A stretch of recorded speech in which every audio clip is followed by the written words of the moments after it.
Good morning students.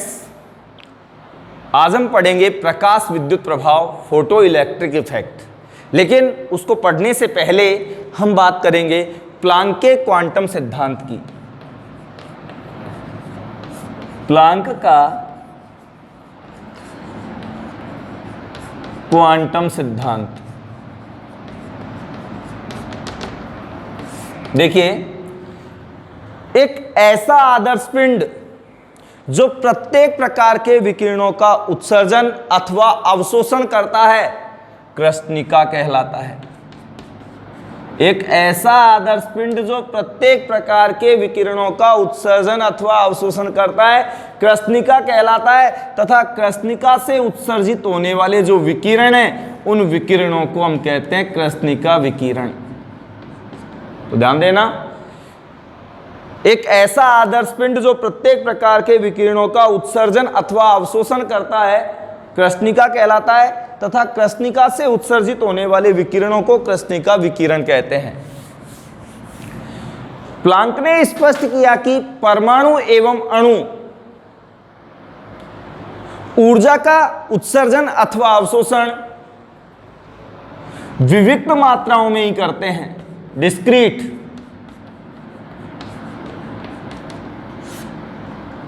अनवरत रूप से नहीं करते, यानी लगातार ऊर्जा का उत्सर्जन या अवशोषण नहीं करते। प्लांक ने स्पष्ट किया कि परमाणु एवं अणु ऊर्जा का उत्सर्जन या अवशोषण विविक्त मात्राओं में ही करते हैं, अनवरत रूप से नहीं करते। विद्युत चुंबकीय विकिरणों के रूप में ऊर्जा की जिस न्यूनतम मात्रा का उत्सर्जन अथवा अवशोषण किया जाता है, उसे प्लांक ने क्वांटम नाम दिया। विद्युत चुंबकीय विकिरणों के रूप में ऊर्जा की जिस न्यूनतम मात्रा का उत्सर्जन अथवा अवशोषण होता है, उसे क्वांटम कहते हैं। तथा प्लांक ने स्पष्ट किया कि विकिरण के प्रत्येक क्वांटम की ऊर्जा E उसकी आवृत्ति के समानुपाती होती है, अर्थात E समानुपाती है न्यू, यानी आवृत्ति के। तो E बराबर h न्यू। यह h एक समानुपातिक स्थिरांक है जिसे प्लांक नियतांक या प्लांक स्थिरांक कहते हैं। और इस h की वैल्यू 6.62 इंटू 10 की पावर -34 जूल सेकंड होती है। तो एक बार फिर मैं प्लांक का क्वांटम सिद्धांत बोल दूं कि प्लांक ने स्पष्ट किया कि विद्युत चुंबकीय विकिरणों के रूप में ऊर्जा की जिस न्यूनतम मात्रा का उत्सर्जन अथवा अवशोषण होता है, उसे क्वांटम कहते हैं। तथा विकिरण के प्रत्येक क्वांटम की ऊर्जा E उसकी आवृत्ति के समानुपाती होती है, अर्थात E is proportional to nu. तो E बराबर h न्यू। यहां h प्लांक की स्थिरांक है जिसकी वैल्यू 6.62 इंटू 10 की पावर -34 जूल सेकंड होती है। अब हम बात करते हैं प्रकाश विद्युत प्रभाव की। प्रकाश विद्युत प्रभाव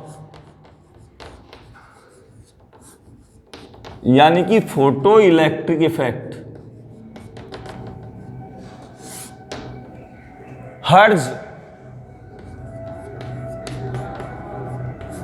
ने स्पष्ट किया कि जब पोटेशियम, रूबिडियम और सीजियम, हर्ट्ज ने स्पष्ट किया कि जब पोटेशियम, रूबिडियम और सीजियम जैसी धातुओं की सतह पर उपयुक्त आवृत्ति यानी एक निश्चित आवृत्ति का प्रकाश आपतित किया जाता है, तो इन धातुओं की सतह से इलेक्ट्रॉनों का उत्सर्जन प्रारंभ हो जाता है। इसे प्रकाश विद्युत प्रभाव कहते हैं।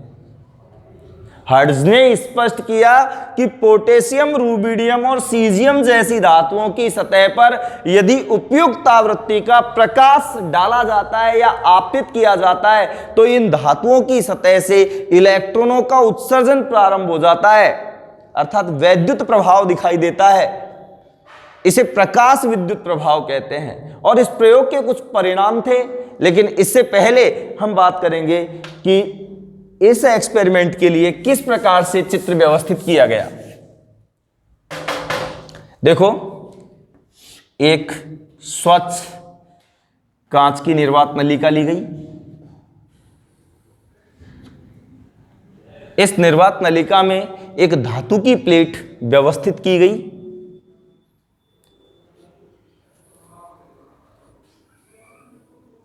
और यह धातु की प्लेट कैथोड का कार्य करती है, जो पोटेशियम, रूबिडियम और सीजियम की हो सकती है। इसमें एक संसूचक व्यवस्थित किया, जो एक तरीके से एनोड का कार्य करेगा, और इसका मुख्य कार्य है इलेक्ट्रॉनों की संख्या को काउंट करना, यानी इलेक्ट्रॉनों को गिनना। Negative, positive.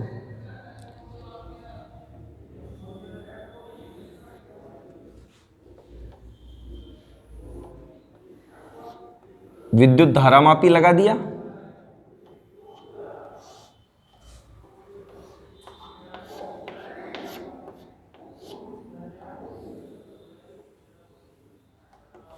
इस प्रकार से उसने अपना चित्र व्यवस्थित किया। यह है संसूचक, जो एनोड का कार्य कर रहा है। यह है धातु की प्लेट, जो कि कैथोड का कार्य कर रही है। यह धारामापी है।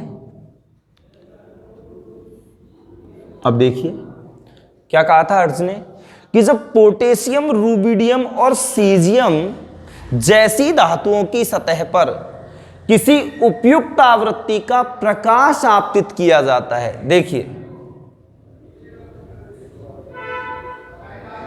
यह है प्रकाश पुंज।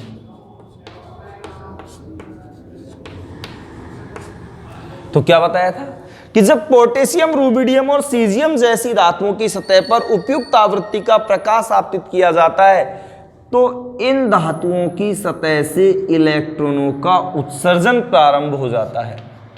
अर्थात इस धातु की सतह से किसका निष्कासन हो जाएगा? इलेक्ट्रॉनों का। इसे कहते हैं प्रकाश विद्युत प्रभाव। तो हर्ट्ज ने स्पष्ट किया कि जब पोटेशियम, रूबिडियम और सीजियम जैसी धातुओं की सतह पर उपयुक्त आवृत्ति का प्रकाश आपतित किया जाता है, तो धातु की सतह से इलेक्ट्रॉनों का उत्सर्जन प्रारंभ हो जाता है, जिसे प्रकाश विद्युत प्रभाव कहते हैं। अब ये इलेक्ट्रॉन जाकर संसूचक पर गिरेंगे, और संसूचक का कार्य है इन इलेक्ट्रॉनों को गिनना, काउंट करना। तो जैसे ही यहाँ इलेक्ट्रॉन पहुंचेंगे, परिपथ में धारा प्रवाह होगा और यहां विक्षेप उत्पन्न हो जाएगा। अर्थात क्या दिखाई दे चुका है? प्रकाश विद्युत प्रभाव दिखाई दे चुका है।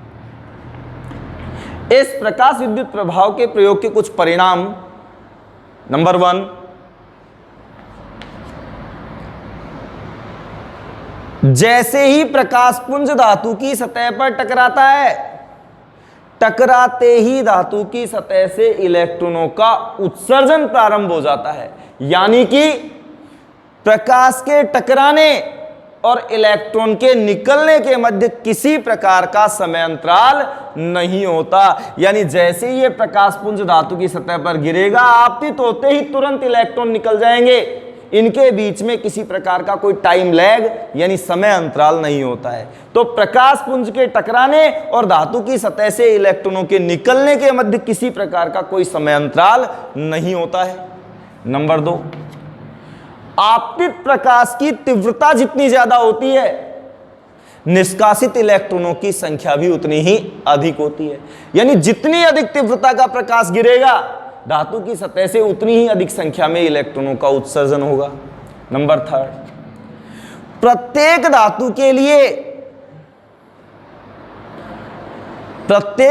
के लिए एक विशिष्ट आवृत्ति के प्रकाश की आवश्यकता होती है। यदि उस विशिष्ट आवृत्ति से या निश्चित आवृत्ति से कम आवृत्ति का प्रकाश धातु की सतह पर आपतित किया जाता है, तो धातु की सतह से इलेक्ट्रॉनों का उत्सर्जन प्रारंभ नहीं होता। उस न्यूनतम अभिलाक्षणिक आवृत्ति को देहली आवृत्ति के नाम से जाना जाता है। और इस देहली आवृत्ति को हम ν0 से प्रदर्शित करेंगे।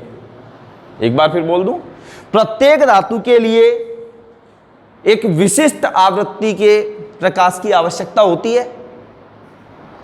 वह न्यूनतम अभिलाक्षणिक आवृत्ति जिससे कम आवृत्ति वाला प्रकाश धातु की सतह पर यदि आपतित किया जाए तो धातु की सतह से इलेक्ट्रॉनों का उत्सर्जन प्रारंभ नहीं होता है, यानी प्रकाश विद्युत प्रभाव दिखाई नहीं देता है। उस आवृत्ति को दहली आवृत्ति कहते हैं। यानी जब धातु की सतह पर दहली आवृत्ति का प्रकाश या दहली आवृत्ति से अधिक आवृत्ति वाला प्रकाश आपतित होगा तभी धातु की सतह से इलेक्ट्रॉनों का उत्सर्जन प्रारंभ होगा, अन्यथा नहीं होगा।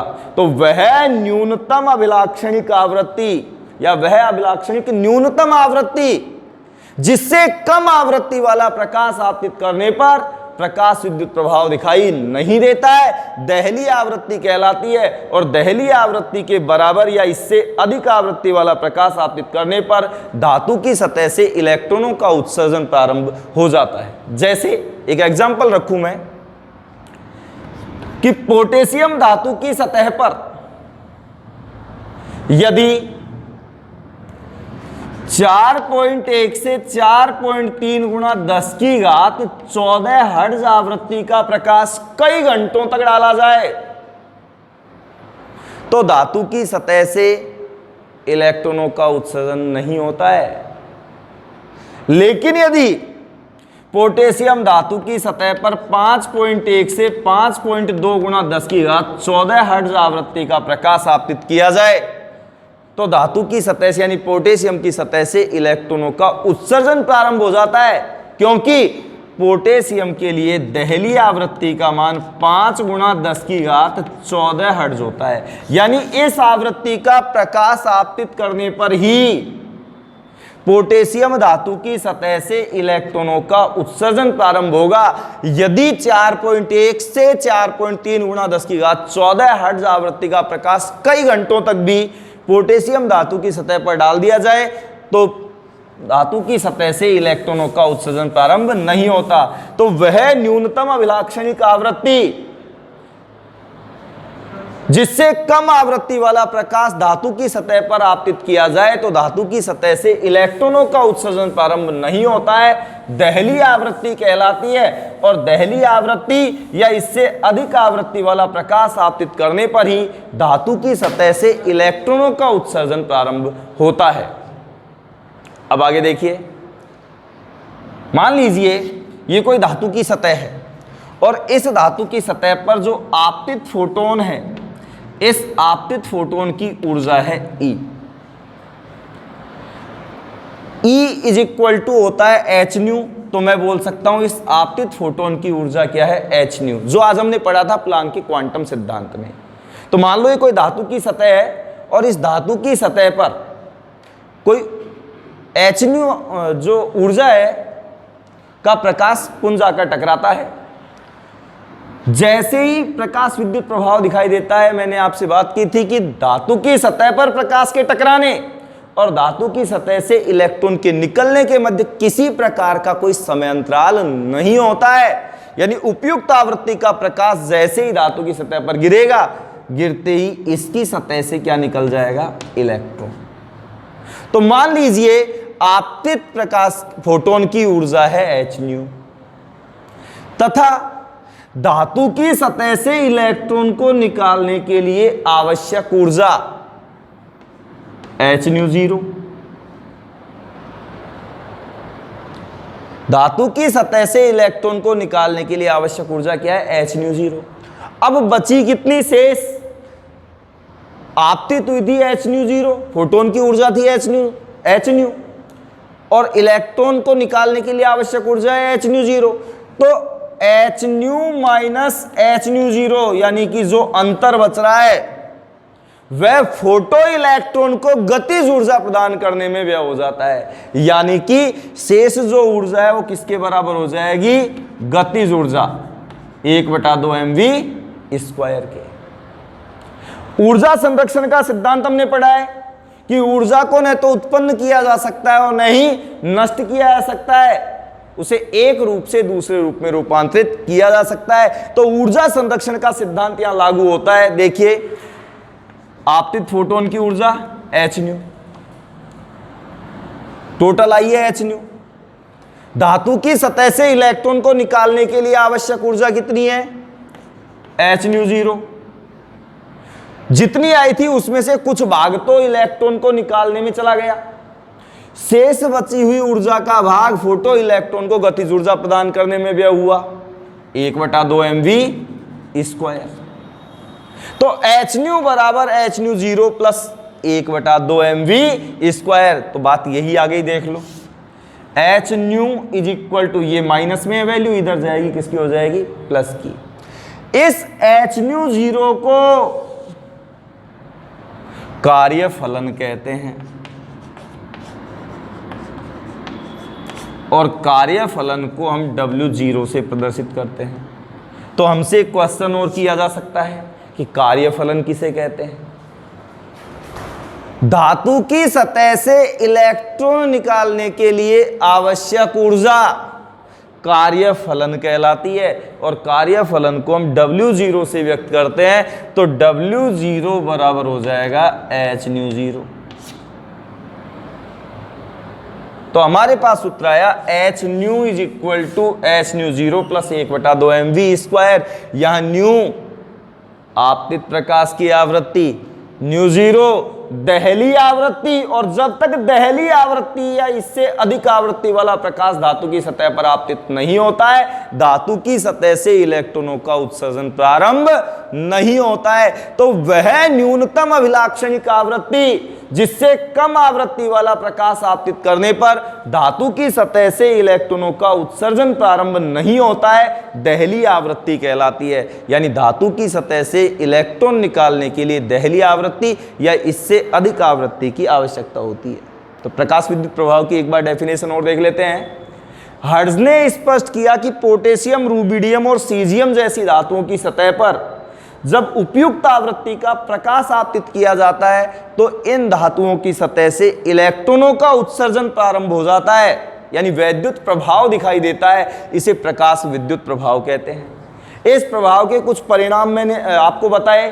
नंबर 1, जैसे ही धातु की सतह से प्रकाश टकराता है, धातु की सतह से इलेक्ट्रॉनों का निकलना प्रारंभ हो जाता है, यानी धातु की सतह से प्रकाश के टकराने और धातु की सतह से इलेक्ट्रॉन के निकलने के मध्य कोई समय अंतराल नहीं होता है।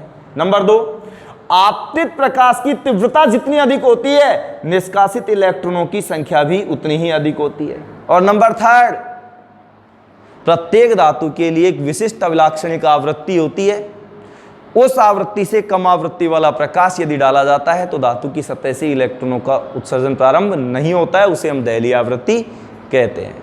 इसका एग्जाम्पल भी मैंने आपको बताया था पोटेशियम को लेकर के, कि पोटेशियम के लिए दहली आवृत्ति का मान 5 × 10⁻14 हर्ट्ज होता है। अतः पोटेशियम धातु की सतह पर यदि 5 × 10⁻14 हर्ट्ज आवृत्ति से कम आवृत्ति वाला प्रकाश आप आपतित करते हैं तो कितने भी घंटे डाल लीजिए, पोटेशियम धातु की सतह से इलेक्ट्रॉनों का उत्सर्जन प्रारंभ नहीं होगा। धन्यवाद।